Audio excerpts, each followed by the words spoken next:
Welcome everybody to our CFWebinar EPO Case Law Update 2022.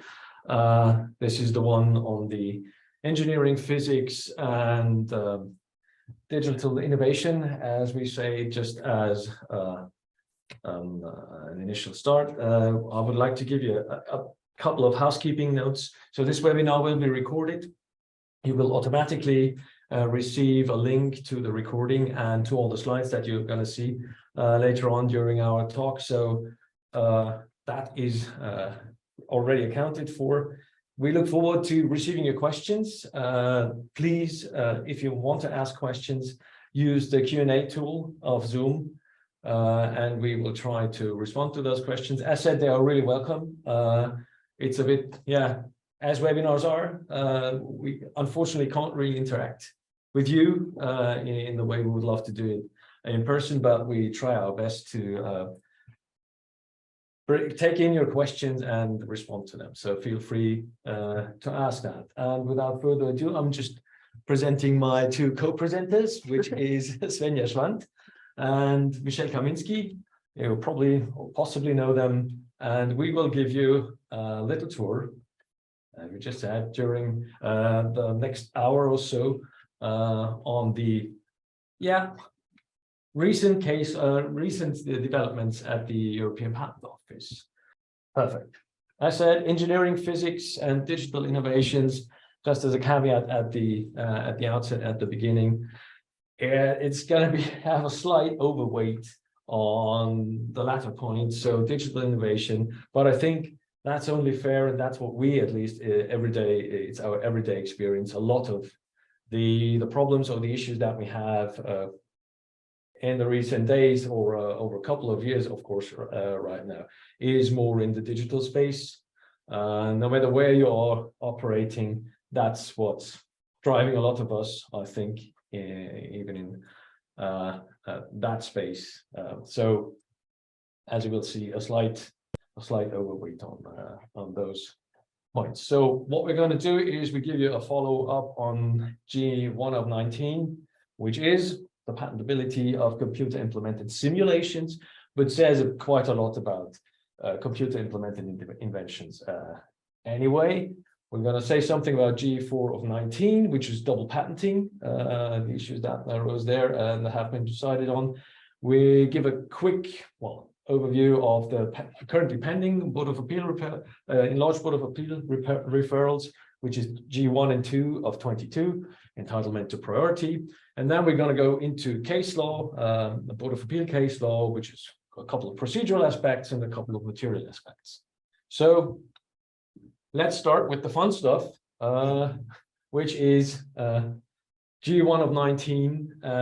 As many of you have heard, it's been decided, and it's a bit ago, but nevertheless, I think it's still worth just getting back into it, giving it a further thought. And what we are going to do, because it's a follow-up, it's what actually happened then at the Board of Appeal that had referred that question with that case that was the reason for referring it to the enlarged Board of Appeal.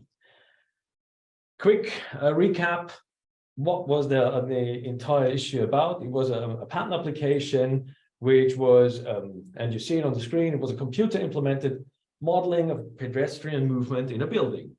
It was simulating the movement of the pedestrians. It had a specific path that was given, an initial path that was given for a pedestrian.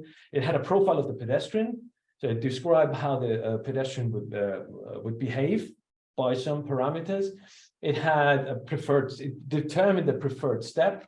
So what would the pedestrian actually do in certain situations towards an intended destination? So the pedestrian had a destination, the pedestrian had a path towards there, and what would he do? There were certain parameters defining what the cost of taking a particular step is. So defining whether or not, enabling you to determine would the pedestrian take that step or not. Of course, there was a neighborhood around the pedestrian with obstacles, being it structural obstacles in the building or other pedestrians. And then there was a personal space defined around the pedestrian, which the pedestrian would not want to be infringed, basically. So and all that was used to calculate what the preferred step would be that a pedestrian would take. And that was it. That was basically the entire claim. So everything that happened inside the computer, inside the box, basically. So the Board of Appeal, confronted with that situation, that you had an a claim that was exclusively related to a simulation, something that only happened in the box, in the computer. And you see on the right-hand side, a very simplistic but quite telling graphic. So you have in the situation of computer and implemented inventions, you always have some input into the box, you have some output of the box, and maybe the initial input and the final output. You may have in and out during processing, and then you've got the box and something's happening inside the box. That's pretty much it, what happens in a computer implemented invention. And the question was, now, question number one referred to the Board of Appeal, enlarged Board of Appeal, was, can such a simulation solve a technical problem by producing a technical effect, which just goes beyond the implementation of the simulation on the computer, if the simulation is claimed as such. So there is no interaction with the outside world. Everything happens inside the blue box that you see on the right-hand side. So is that essentially accessible to patent protection at all? Next question is, if yes, what happens? What are the relevant criteria of defining whether or not it solves a technical problem, that simulation? And a sub-question of that, the enlarged Board of Appeal labeled it 2B, was then, is it sufficient that the system that is simulated is based on technical principles? So is it good enough that I'm describing a technical system by corresponding rules? And then the third question, what happens if the answers to the first and second question is that, would that be any different if the simulation is part of a design process, for example? So as the patentee, as the applicant had tried in the process.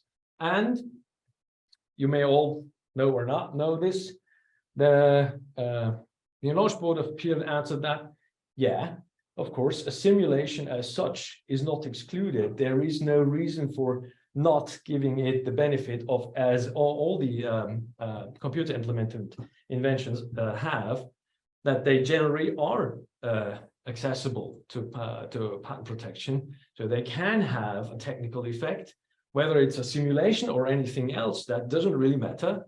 So the enlarged Board of Appeal made it really clear there's no reason to treat certain types of computer implemented interventions any different than the others. So it was very clear it can produce a technical effect that solves a technical problem. So that's fine. Okay, so the answer to question one was yes. Okay.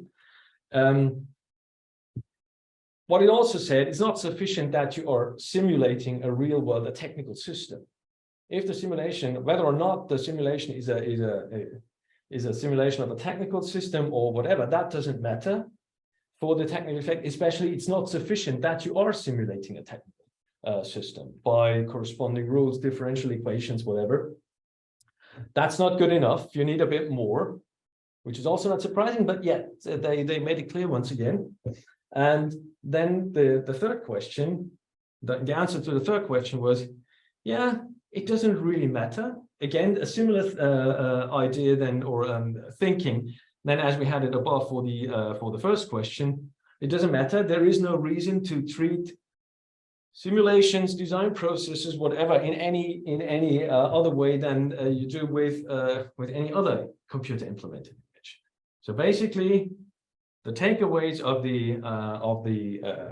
that decision is computer implemented simulations are as patentable as any other computer implemented invention. There is no reason, no basis for treating them any different. The technical effects, again, the wonderful diagram or drawing that we have on the right-hand side, they can happen at the input, at the output, in between, or exclusively inside the box.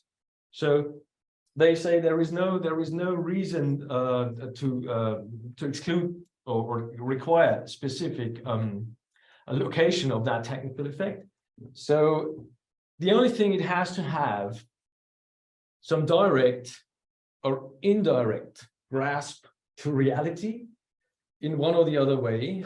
So that's the core requirement that you have, basically, that you need something that has some real world effect, not just purely in the representation of the data in the data itself. So you have to have something that, and we get to that later on. It must not be immediately there, but that's why they say an indirect link.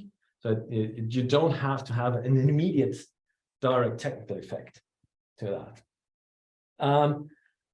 The Enlarged Board of Appeal also said, we're out. We can't give you a checklist for what a conclusive checklist that is that explicitly defines what you need. That's not it. It's just on a case-by-case basis. That has to be decided on a case-by-case basis. The next thing is, I have that before, the technicality of the system that is simulated doesn't have an impact. Whether or not it's you're simulating a technical system does not get you across the hurdle of actually having a feature that is relevant to inventive step. And the last thing is the so-called convict approach that has been established for quite a while now, which basically says you can have a mixed system of technical and non-technical features, but only the technical features are the ones that are relevant when it comes to the assessment of inventive step. In the old days, or a while ago, we had the so-called two-hurdle approach. You had to make the system technical, and then you determined inventive step. Nowadays, or for quite a while now, as long as you have one technical feature in your claim, and be it just implementing it on a computer, you're fine. It's not a question of whether the entire system or the entire claimed subject matter is technical. It's been shifted to only those features that have been that are technical, that have a technical character, technical effect, are considered for the assessment of inventive step. So the first one is basically non-hurdle. You can just implement it. That's a computer invented dimension or performed by an apparatus, and that will do the trick. As soon as you dump anything on a computer, you're technical. The entire claim.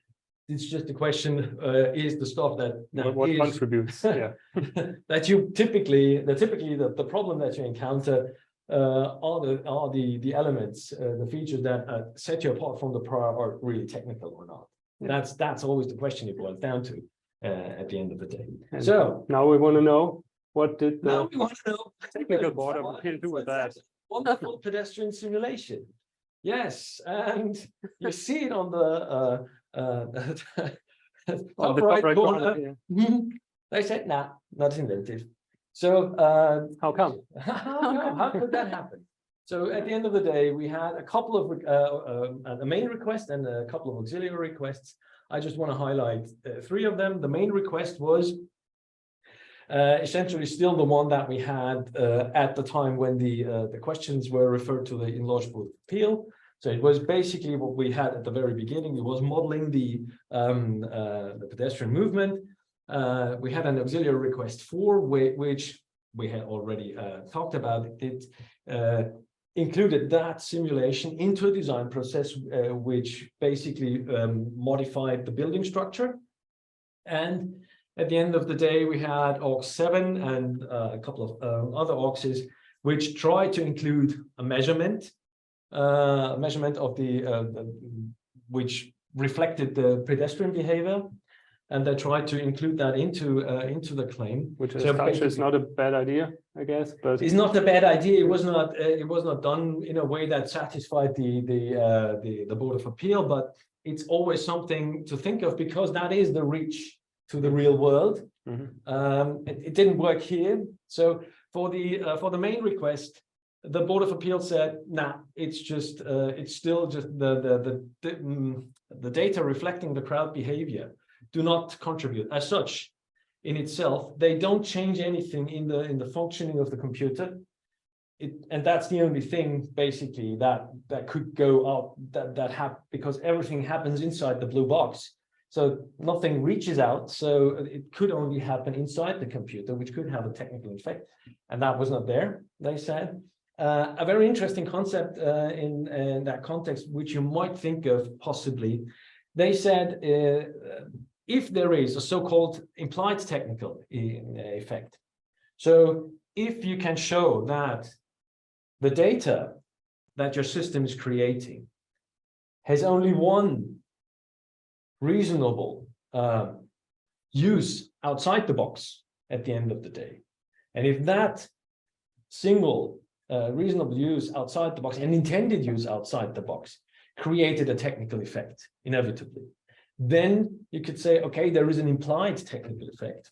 It's not immediately there, but at the end of the day, once you use the results of the simulation, you get to a technical effect. That would be fine in the present case, but it has to be the only one. In the present case, they said, well, your pedestrian behavior, you could just put them on a screen. Just show how pedestrians or how the individuals would flow in the building, and that's just representation of information. So this is not a technical, which is excluded from patentability, unfortunately. Excluded, yes. So that doesn't work. So they said no, that's just not. There is not a single use of that single technical use of that data. So you're out at the end of the day. So not inventive. Auxiliary request 4, the one with the design process, the simulation result. At the end of using the simulation result for modifying the design of the building, they said, well, you're not measuring and you're not doing something real. This is just virtual. At the end of the day, you're still ending up with a simulation, which has a certain outcome, but it's nothing that would get you across that hurdle. So basically, they said, as well, same argumentation as for the main request. Interesting, the auxiliary request 7, where they said, yeah, now you first place the way it was structured, it's a measurement, and it's just that the user or the pedestrian profile was based on measurement, so it was just data that was in the simulation. So they said, yeah, even there is no actual real world grasp. It's just how you got to the data that you feed into that are used in the system. They said, no, that doesn't do it. But even if there was a measurement, even if something, if someone was real time or whatever measuring pedestrian behavior and dumped that into or fed that into the system, they said, still that is not inventive because you just accumulate, you just juxtapose those technical features. There is no combined effect of your simulation and the fact that you're measuring something. So they said it's just a juxtaposition of technical features, either of them not providing inventive steps. So they said at the end of the day, you're out. It's still not inventive. So bottom line, all of that, there's been a positive, basically enlarged Board of Appeal decision on simulations are as patentable as anything in the computer implemented space. Still, you're not getting away from the technical effect. That has to be somehow this reach to the real world, whether it's inside the computer, whether it's on the interface with the outside world, with the real world, you still have to have that real world grasp, whether either directly or indirectly via this implied technical effect, for example. That's pretty much it. That's the takeaway. Always try to come up with something that has something improves the speed. We're going to get to that in a minute. But this is the outcome. It's good. So basically, it's accepted. Computer implemented inventions are there, and you can get them. But make sure, especially when drafting your applications, that you have disclosure or think of what could be the technical effect that you might want to rely on. And with that, we go to some formal stuff, I guess. Yeah, a short break right here from the digital innovation stuff, and we're looking at another decision from 2019, actually decided right now, and this is about double patenting. And basically, double patenting refers to the granting of more than one patent to the same for the same invention. And we can think of 3 cases here that are shown on the slide. First, there is the case where the same applicant files 2 applications on the same date.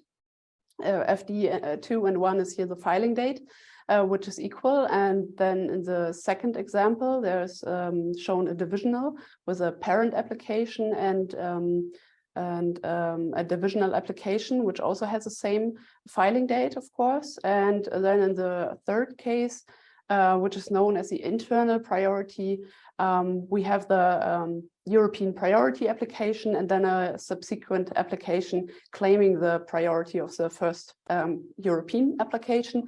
And this is kind of similar to the case shown on the right, where you have a national priority application and you're claiming priority for 2 European applications with different filing dates, but that's basically the same. We always have the same applicant and the same filing date, and also the same subject matter, and that's what we're looking at right here. Well, not the filing date, but the relevant dates. The relevant date, yes, of course, yeah. These are the priority date. You may have different filing dates in some constellations, but it's always for novelty and inventive step the relevant date. Right. Yeah, and if we would have different dates, then we all know that's would be a case of prior art, and we wouldn't have this question around all those discussions, right? But this is not the case here. And when we look at case law and from the past, even though it was not completely consistent, what we can see here, double patenting usually was prohibited for cases where we had 2 applications or divisional applications. What is quite interesting from the oberdictum from the decision G1 from 2005 and G1 from 2006 also, they both dealt with legal questions concerning divisional applications, and they stated that it would be settled practice that a legitimate interest might be taken into account, but this wouldn't be the case here, and so they also prohibited double patenting in that case, right? And then another decision from the technical board, the T 1423 from 2007. There we had the case of the internal priority, and here it was different because they actually permitted double patenting in this case. And the reasoning for that was that, as you all probably know, the term of the European patent is always calculated from the filing date. So we have the first application with a priority date, the priority application, and then you calculate 20 years from there, and then you have the subsequent application with another filing date, still the same priority, but another filing date actually, and then you calculate the 20 years from there. And so you had a legitimate interest, right? Longer, they said that in that decision. They said that appears like, right? Yeah. So that was they took that as a legitimate interest to allow that double patent. Exactly. They said, yeah, you had this interest, and right, and that's why they permitted double patenting in that case. The decision was then followed by another case, which we see on the next slide. And here the arguments were a little bit different. We still had the same case of internal priority, but still the double patenting was prohibited. And then the reasoning, they said that there was no actual legitimate interest. You have the 21 years because the later one gets you to the, so why would you need 2 over a period of 19 years if you wish? So they said, nah, That's not good enough. You have one, you have the protection once. So why would you need two? Yeah, and you just you can still keep up the later application and just withdraw the first one. Withdraw the first one, drop it, whatever. You Yeah, You have all the benefits. the right. same, which makes sense. Yeah, frankly. right. And then in that decision, they argued that it's a procedural requirement. It's they relied their opinion on Article 125 EPC basically, and that's what we're looking now onto, because in the referral decision which we are talking about now, this is what was questioned. Is there any legal basis under the EPC for refusing an application on the ground of double patenting? That's the first question here that was referred to. And then in the next question 2.1, the question was if the answer to the first question was yes. So if there is a reasoning for prohibiting double patenting, then is there the three cases we just had a look on, is there a different reasoning or maybe even different decision depending on the case we have? So that's what they took into account there. An interesting question in that context, especially for the ones where they allowed the double patenting. Looking at the UPC, that would have been, for example, a nice segue into concepts where you think of a double track application. So if you could get the same patent with the same scope of protection from those two different applications. So you could have one on the and then the unitary patent UPC track, on the other one on the conventional validation track, and opt it out. So that would have been a concept, but yeah. As we see, let's look at the decision. Let's have a look at this one. Would have been an interesting approach, but yeah, they decided slightly different. Right, yeah, actually they did. They screwed it. Right, they screwed it, this option. The enlarged board, in this case, they said that double patenting is generally excluded under Article 125 EPC. And also this is irrespective of the underlying scenario, in fact, and the legitimate interest is just not, it's irrelevant. And so they didn't even, they left the last question on the slide, they left it unanswered there because it wasn't relevant actually. And yeah, and then they also adapted the guidelines there, and now what they said for practical considerations, if you have the case where you have the two or more European applications from the same applicant and the same filing date or the same relevant date, and also they relate to this very same invention, what you can do, you can just go ahead and maybe amend one or more of the applications. Different scope. Different scope, right? You may even go take action and withdraw overlapping designation, what you can do prior also, to granting, yeah.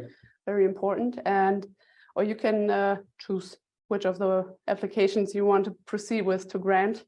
And if that's not done, as I said already, the double patenting is prohibited, and even the first application would be granted, of course, but the other one would be prohibited or refused under Article 97.2 and Article 122.25. Interesting question is how different the scope has to be. Yeah, that's exactly what I was thinking of, because you can have like the first one has larger scope, the second one is more narrow, or the other way around, where I would say, well, to have a broader scope than you already have, there should be a legitimate interest, I guess. Legitimate interest, yeah. But if the scope gets smaller, you could say, well, you already have protection for that, but you could say, well, it's more valid because it's narrower, it's more distinguished from defending yourself against attacks and what you are. So there's still some unanswered questions, I guess. There's still some open points, which again, looking at depending on, I'm looking at the UPC around the corner. So what do? If you want to, and at the end of the day, if you can afford and need to do that, running different tracks. So basically having that dual track approach to say possibly your crown jewels that you want to have in on both the unitary patent UPC track and the conventional opted out track. So interesting. There is still room for consideration, Yes. strategic options, etc. Yeah, we will probably hear from that in the future too. Yeah.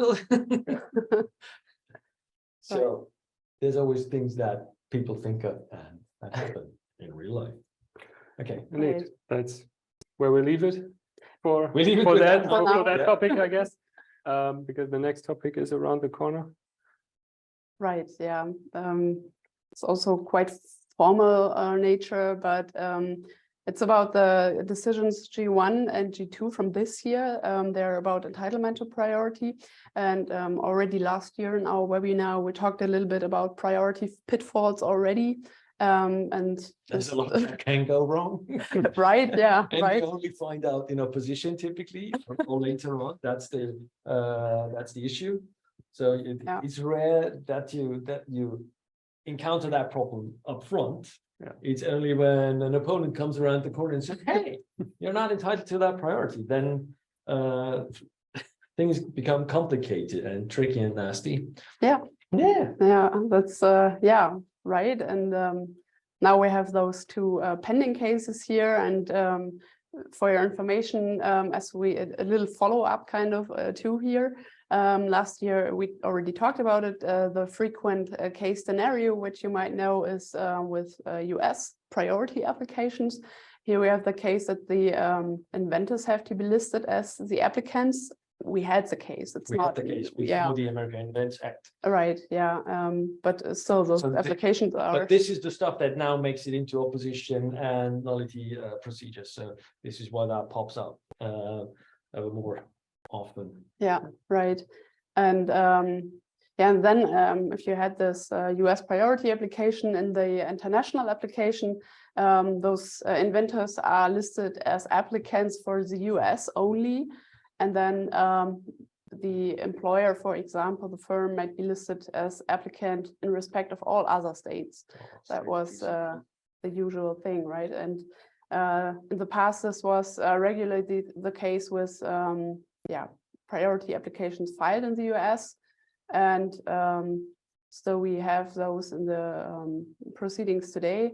And the questions, we talked about it last year, if in the absence of the priority claim being assigned from the inventors, so there's no assignment to the employer prior to the international filing date, the indication of the inventors being applicants in respect of the US only, if that is enough or sufficient for a kind of assignment here, which was already affirmed by the German Federal Patent Court and also by the Düsseldorf Higher Regional Court here, and which is also standard practice at the EPO and known as a joint applicants approach. But this has never been reviewed before, and this is what the case or the referrals are about right now. Yeah. And on the next slide, you see the questions here that are relevant. In the joint proceedings that led to the referral questions, we had the same case in which the inventors were, on the one hand, applicants of a previous US application, and on the other hand, are named jointly in the international application together with a company or a university, I think, and for the remaining designations. And here the referring board of appeal now asks if whether the EPC at all has confers jurisdiction on the EPO, so to decide about this. Yeah, right. And if they can decide on it at all, and then if this would be affirmed, then whether a party B that can validly rely on this priority claim in the PCT application in case where we have this constellation, like party A is applicant of the US only, and party B now is applicant for the other states, and that's what this referral is about. So I mean, this is going to phase out for after a certain amount of time that we are past the Americans and American 20 years of fun after it was introduced. Well, and it starts later on because those things only made it to grant recently, got into opposition. So yeah, this is going to fade out, but for some of you, this may be really important. So it's still worthwhile looking at it. And I said it only comes up when it comes to typically only comes up when it comes to an opposition. Yeah, oppositional nullity. Yeah, action, it may also provide some insight for future cases, because I mean, we won't have this case maybe exactly anymore, but we will still have some priority issues where something is implicitly assigned or not. So some concepts which may still be relevant. Yeah, right. Written assignments. And it's always good just to be clear. It's always good to have it done before you file the subsequent application. Then but real life shows that's not always the case. case. Not always the case. Right. Exactly. Oh. Good. Okay. So now we leave the heavy stuff, the G decisions. We dive into the T, the technical boards of appeal decisions. And first up, the procedural aspects. And we're starting with maybe also not an everyday situation, but the so-called intervention. So if you're an accused infringer, you may know that you are allowed to join or intervene the opposition procedure. And it was already known or settled that as the intervener, you are allowed to present a whole case as if you were just a fresh opponent. You write a fresh notice of opposition at the end of the day. Exactly. We're not restricted in any way. Yeah, exactly. And irrespective of whether you are in the opposition, first instance or second instance appeal. But the interesting question then, of course, is what usually the patentee gets set a time limit for response, and what is he allowed to do? It may be obvious or apparent that he is probably allowed to respond to those new attacks which are presented by the intervener. But the Board of Appeal in this decision here, the first one, T1732 from 18, the Board of Appeal actually went a little bit further, because here the patentee filed even things which had nothing to do, or not directly at least, to do with the points or the attacks raised by the intervener. So they refiled documents and they provided other things. And the question is that allowed? And the Board of Appeal decided, well, we actually don't have a basis for not admitting any documents in this time limit which we have set. So the patentee can actually bring up things which would normally maybe be late filed and not be possible to introduce anymore. And just this time limit for reply opens up a new chance for the patentee. So basically, the intervention opened Pandora's box. Yes, and that's at least seen on the opponent's side. Yeah, so that's some tactical thing you may need to think about also as the intervener, that as you possible as potential intervener, that this pretty much opens. Well, yeah, but you can't really, as the intervener, so because you're bound by time limits for the intervention, so it's not that you can wait forever. No, exactly. But at the end of the day, it's you just need to be aware of that a patentee who was in a sort of a squeeze in the appeal procedure, especially with the limited room for maneuvering in that stage, could all of a sudden have again the full range of offenses available they could possibly think of and bring up. So it's tricky. Just to keep that in mind. And the second decision we picked here also has to do with the intervention, but even a more specific case, but not completely exotic. It happens, the strawman opposition, and the question of whether an intervention is also possible in a strawman opposition, because you may think of situations where this could be legitimately be misused, maybe because the strawman or Think of the intervener hired the strawman, basically, or Exactly. it's behind the strawman. is the party of interest, or is at least connected to the party of interest behind the strawman, and then the potential intervener gets accused of infringement and then joins the opposition proceedings and gets a second shot basically on the case, and that is basically that what the Board of Appeal said here, not illegitimate, because generally, as long as at least the real party of interest behind the strawman and the intervener are not really identical, so that would be not allowed as usual, but they can be as closely related as they want. They just need to be formally different parties or entities, legal entities, and then this would be fine. As it is also fine for them to file two separate oppositions and coordinate their attacks. And because that is admissible, that is also admissible for the strawman intervention case. So the potential defense that you might have as a patentee who might have an interest in not having the intervener in are very limited. So this is pretty much restricted to the party behind the strawman and the intervener being identical. Yeah, exactly one of the same person. Exactly. And from here we move to a change in the preliminary opinion. So if which is real world. Yeah, I mean, if you're doing opposition cases, well, I would say in quite a lot of opposition cases where you say they change their mind, and what can you do then? At least at some points or sub-points, right? And if you take a look at the guidelines, you may get the opinion, well, I'm quite safe if they change their mind, and in response to that, I may still be able to file. They have to let me file auxiliary request, for example. A new auxiliary request. So you're at the hearing, you're discussing a point where you've been safe, basically, you thought with the preliminary opinion, they said, yeah, okay, you're fine, patentee, and all of a sudden they change their mind. And typically what you do is, good, okay, you changed your mind, here's my new request, let me think of it, and here's what I have.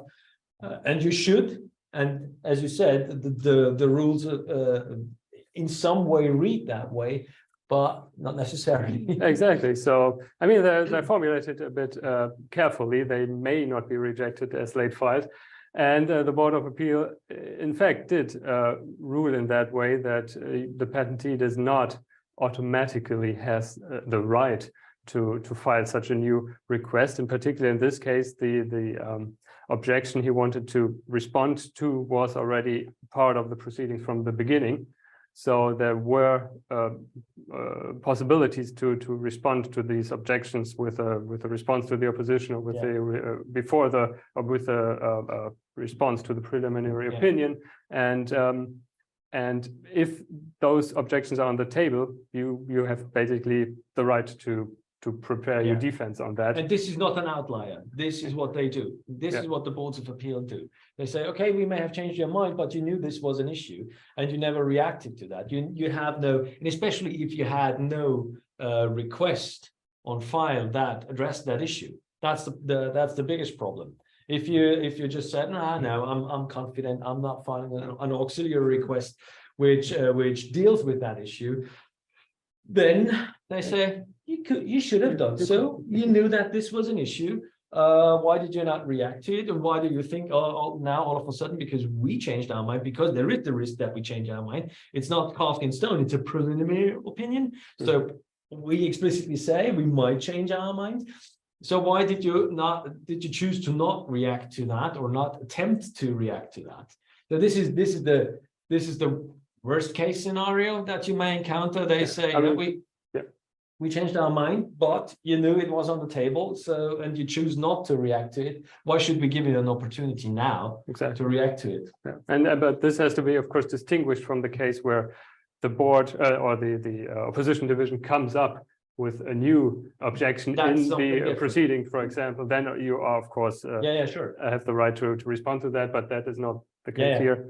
And so, yeah, basically as a guideline, you always have to expect the worst and think of that they change their mind. Yeah, what if they don't follow any of my arguments, what would be the auxiliary request I want to file then? And at least that should also be in. And this is a hard or awkward decision, because you may be confronted with really weird attacks, or in your view, unfounded attacks, when saying, nah, come on, they can't decide against us on that point. This is just, yeah, nonsense what the opponent is bringing up. But given that scenario, that you may end up with a decision where they follow the opponent, or discussions develop in a way that they then follow the opponent, or perhaps it turns out it was not that stupid, that attack. So yeah, really, that's it. So You're sitting there and saying, come on, I don't have to file an auxiliary request addressing this particular point. But the risk is, if you don't do it, that they're saying, yeah, come on, it was on the table. Yeah, you didn't react to it. You're out. So better be prepared, I guess. Yeah, which is, well, and as we all know, with the new rules of procedure, that is basically a sort of an outflow of all that. Especially the first instance proceedings has been, well, I wouldn't say overloaded, but you increasingly see tons of auxiliary requests that are dumped into the first instance proceedings for that very reason, because you never know what's going to come up, and it's getting, especially as we progress into the appeal procedures, as we all know, it gets ever harder to get new stuff or different stuff, just slightly tweaking it into the procedure. So, and speaking of slightly tweaking it, that's a good keyword. Segue into the next into the next slide, actually. That's a really slight tweak. Yeah, namely deleting a dependent claim, or of course maybe also another independent claim, but especially dependent claims seem like a slight tweak to escape an objection, and the question added matter, be it sufficiency, whatever. So yeah, and sometimes you don't really focus in it, but yeah. Yeah, and now we're talking on about the second instance, so the appeal proceeding, whether it is allowed in the second instance, because as you may know, you have to present your complete case from the beginning on. And then the question is there an amendment of the appeal case? And if it is, you may not be allowed to perform this amendment. And the question now is deleting a dependent claim such an amendment of your appeal case? So there are basically two divisions here. If you so the no division, yes. Nay and yo.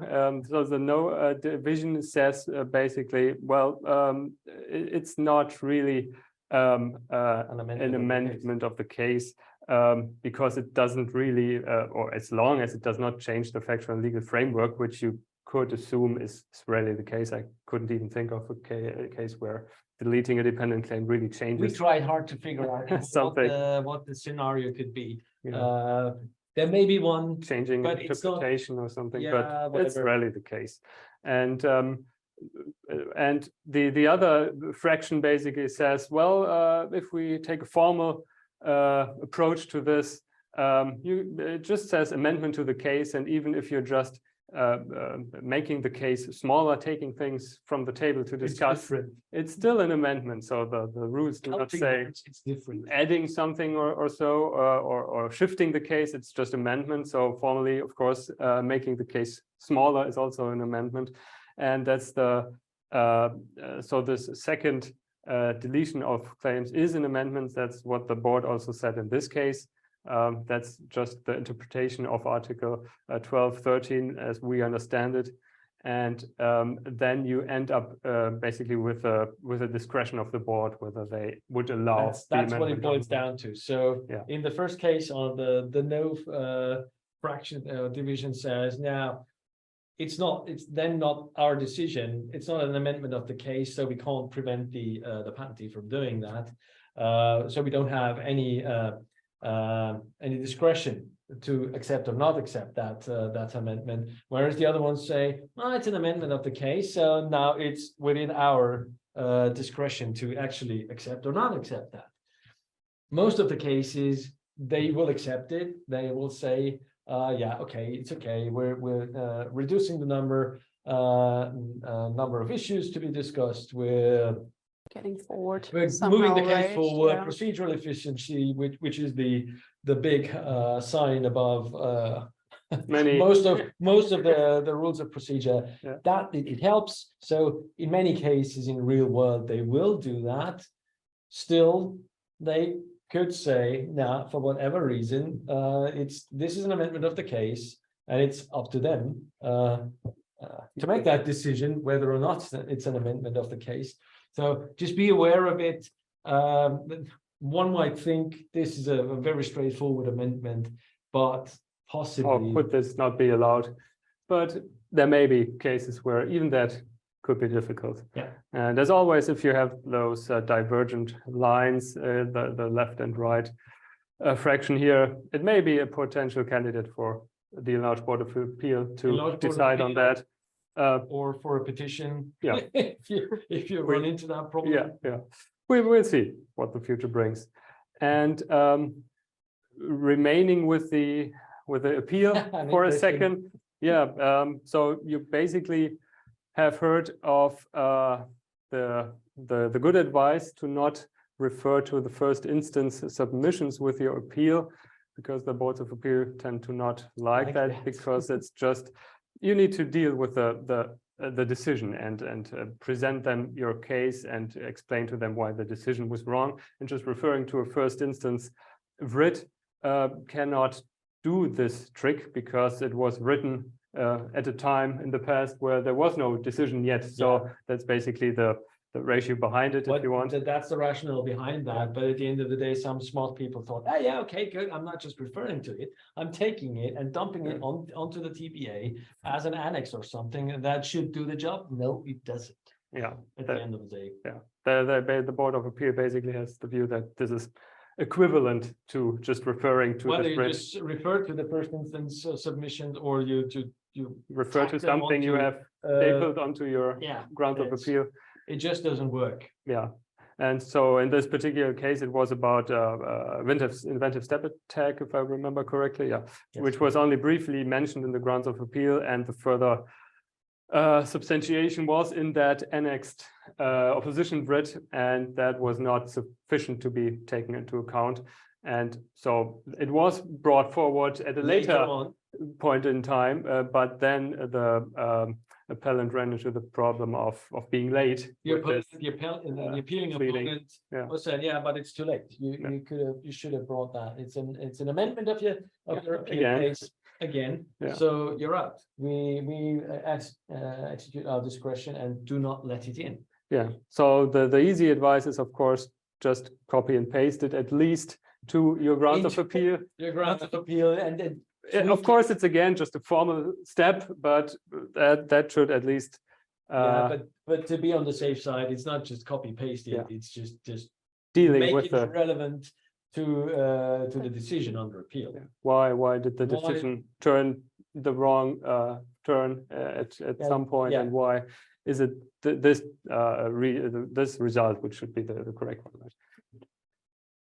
Exactly. So that's it for the procedural aspects. Now we turn a little bit to the material aspects, and Matthias said in the beginning we have slight focus on, or heavy focus maybe, slightly heavy focus on software patents, and specifically I want to start off with artificial intelligence. And those are no one uses these days. No. We have two decisions here, which are to be completely transparent, not 22 decisions, but 21 decisions. But you should have them in mind if you're dealing with software and AI applications. So this first one you may have heard of is so the invention, just as a brief background, is about measuring blood pressure from the periphery, so arm or leg, and transforming this blood pressure into the equivalent aorta pressure, and from there determining the cardiac output, basically. And the invention is that here highlighted in bold, that this transformation is done by means of a neural network. And the first instance said, well, that's not inventive. And without going into details here, the Board of Appeal then brought up the issue, maybe that's not even sufficiently disclosed. And the problem here is that the application as a whole and the specification did not provide much information about what this network looks like, and specifically what the training data looks like, because only the training data makes the neural network work as it works in the end. And so you need the right training data, the right kind, the right amount. And we didn't have much information on that. Just the description just stated a bit of gender and age, exactly. whatever, but there is no example, no further information, and that was the reason why they said, well, that's not enough for the skilled person to get a neural network which works and achieves the technical effect of transforming this blood pressure on a reliable basis. Yeah.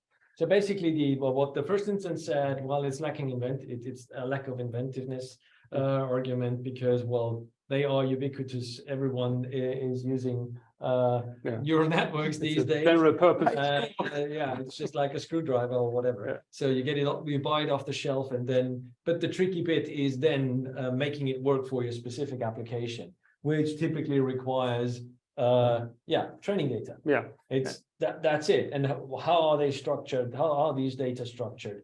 What are you putting in? How much do you need at least in the beginning? So there's a lot to be said, and a lot to be kept in mind. Just dumping a neural network onto a known process doesn't do the job typically.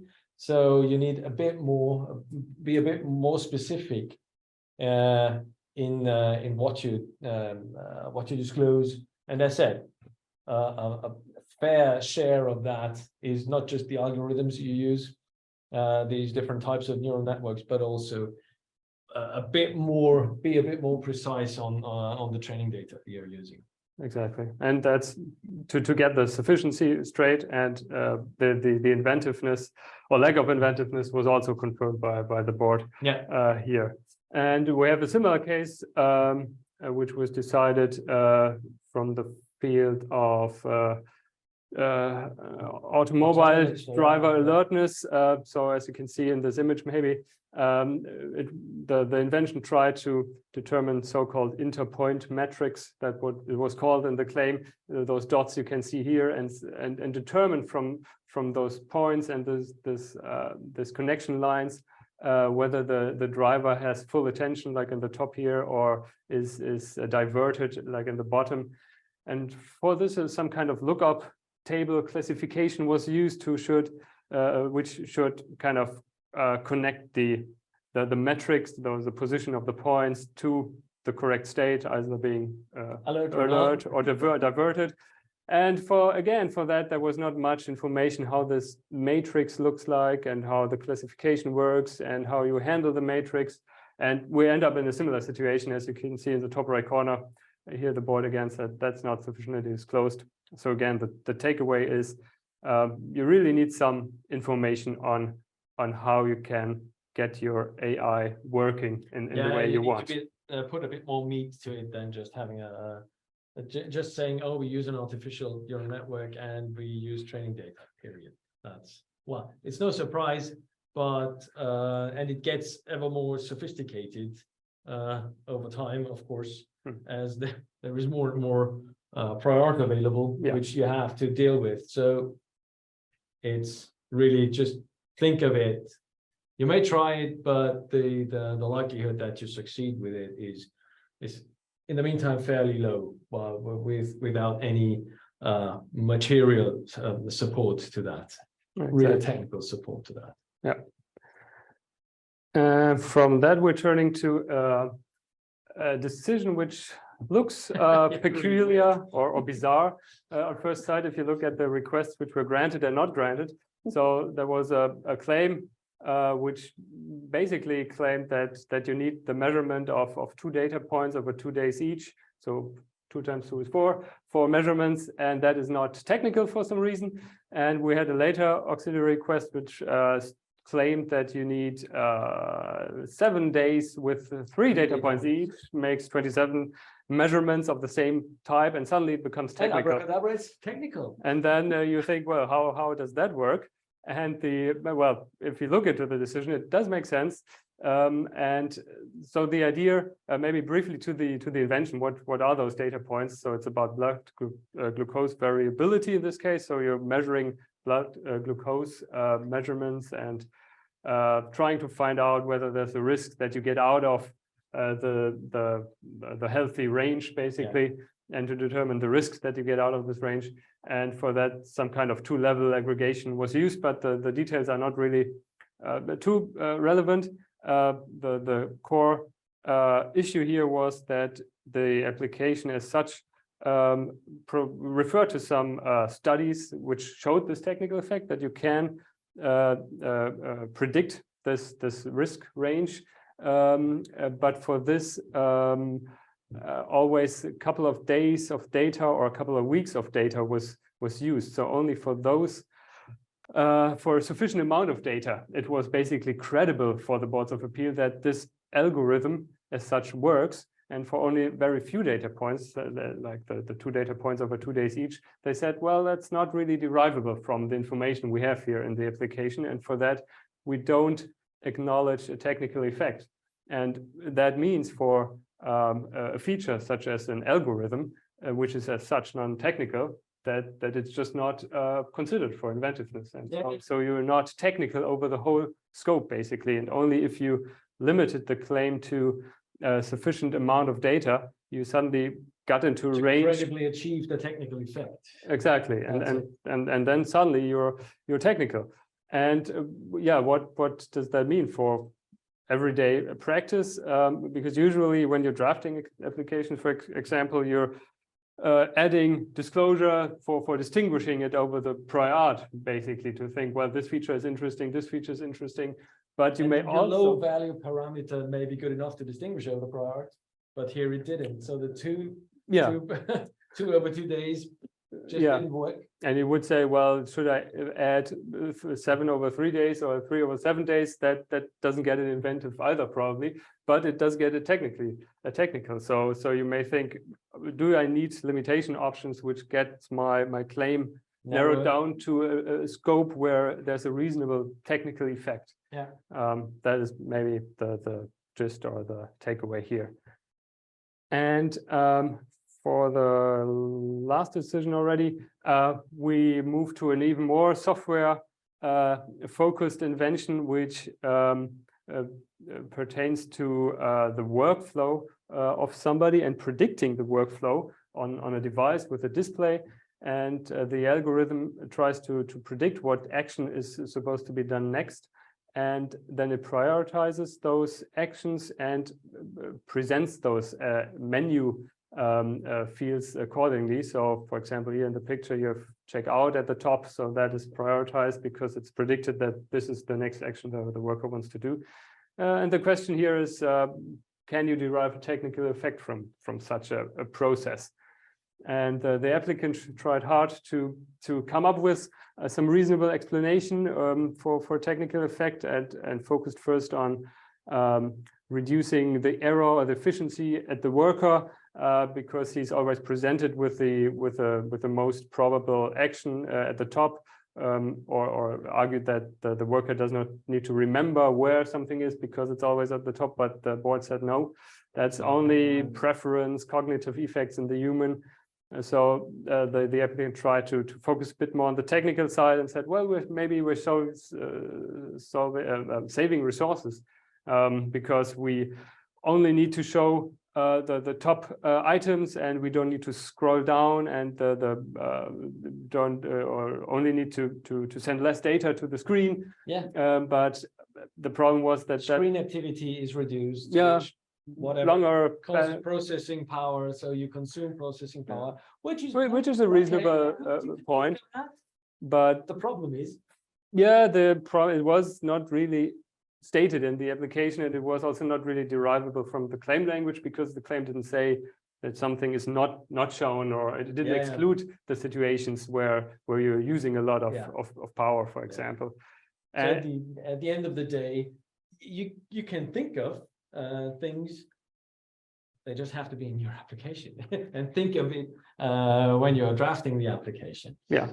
And that's one of the key takeaways anyway, especially in that field. Yeah. Always be aware of the problem that you have to come up with this, and that basically closes the loop in some way to the first decision that we had, the G1 out of 19, the computer implemented invention. Always think of what could possibly be a technical effect that I'm achieving with the stuff I'm doing. Just think of it when drafting and make sure something like that is in your application, which you can point to later on. Yeah, see, here's my technical effect. You don't need to write it into your claim or in the first place, but just have it there and think of it. Think of it to have it there in the application in the first place, just to be safe and say, yeah, come on, we told you this is the technical effect. And maybe it doesn't have to be a huge technical effect, by the way. That's not the problem. You just have to come up with some credible grasp to the real world. As said, if you don't have to scroll, your processor has to work less due to the scrolling action. So this is it. You save energy, whatever. That's the point. So you could do something about it.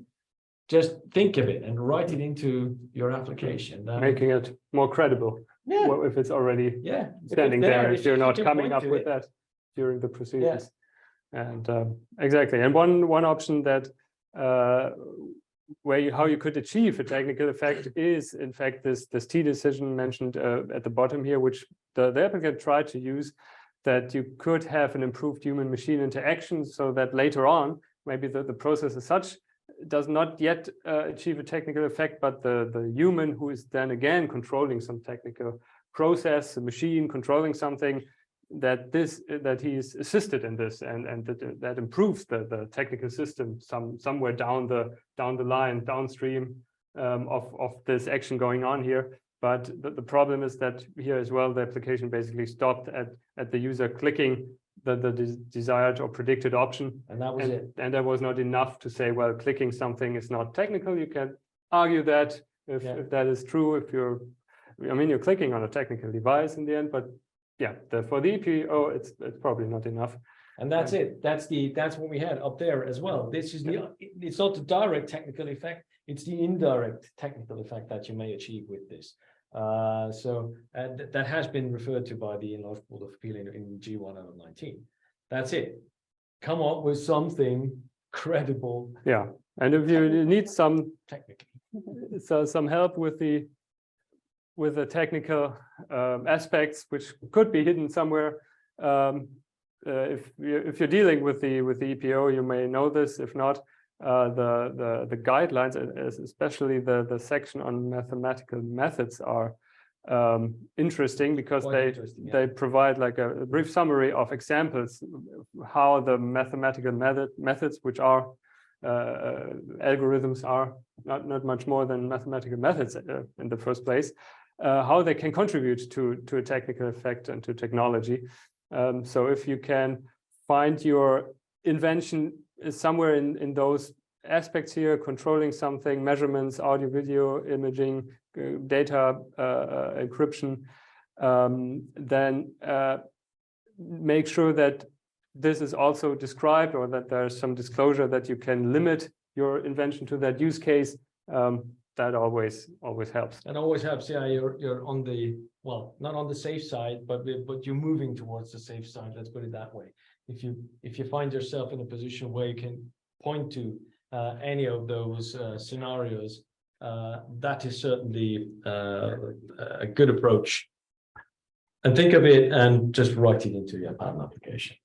Exactly. Or attack those weak points if you're the opponent. Soldier, yeah. Right. Exactly. Yeah, those are the decisions we had prepared for today. That's pretty much right what we had. So if there are any questions, we are happy to take them in. As said, it's been it had digital innovation overweight, but I think this is what many of us are encountering these days. So if there are so far no questions. Okay, so All right. if there aren't any, we thank you for your patience, for your time, for the attention. As said in the beginning, this is recorded. You will receive a link to the recording and to the slides that we showed you today. And with that, Have a nice. we leave you. Have a good evening. remaining and evening. See you at the next one. Thank you very much. Bye bye. Bye.